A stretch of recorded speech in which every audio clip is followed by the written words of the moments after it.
Bienvenue. Ce soir, apprenons et découvrons ensemble dans En apprendre pour son temps.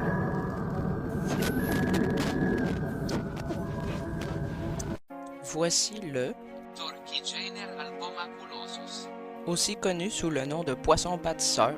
Ce petit poisson globe mesure environ 9 à 12 cm. Il vit principalement dans les eaux du Pacifique Ouest et dans l'océan Indien, près des côtes australiennes et indonésiennes.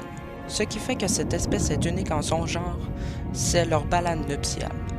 Les mâles, au cours de celle-ci, vont bâtir un nid de forme circulaire dans le sable pouvant mesurer jusqu'à 2 mètres de diamètre, et qui, disons-le, sont assez époustouflantes. Les premières observations de ces cercles datent de 1995. Cependant, l'espèce n'a été découverte qu'en 2013. On peut certainement penser que quelques-uns ont cru aux extraterrestres en voyant ça pour la première fois. Vous connaissez tous la vanille, avec son odeur et son goût tant apprécié. Utilisé dans plusieurs produits de la vie quotidienne, le principal pays producteur de vanille est Madagascar. Oui, comme le film.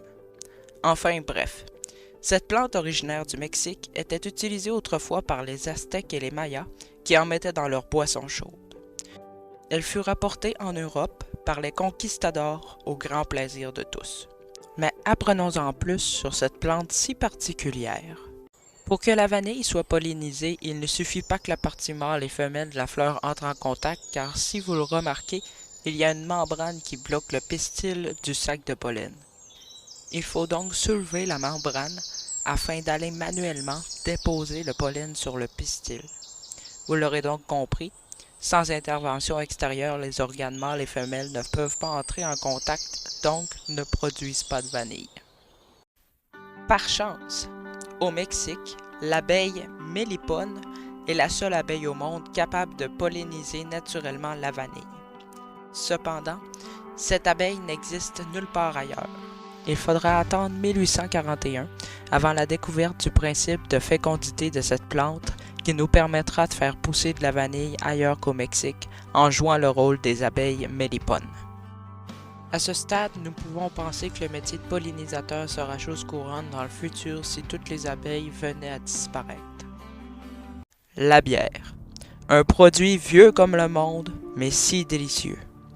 La consommation de bière dans le monde en 2014 s'élevait à environ 2,31 milliards d'hectolitres, soit une consommation équivalente à environ 6500 litres de bière bue chaque seconde dans le monde.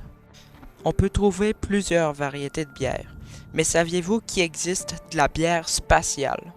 Eh oui, la Space Barley, brassée par la compagnie japonaise Sapporo, avec de l'orge récoltée sur la Station spatiale internationale ISS.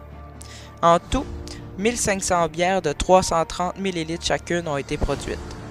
Malheureusement, seuls les habitants des pays participant au projet, soit le Japon et la Russie, peuvent se procurer cette bière extraterrestre. Là-dessus, j'espère que vous en avez appris pour votre temps.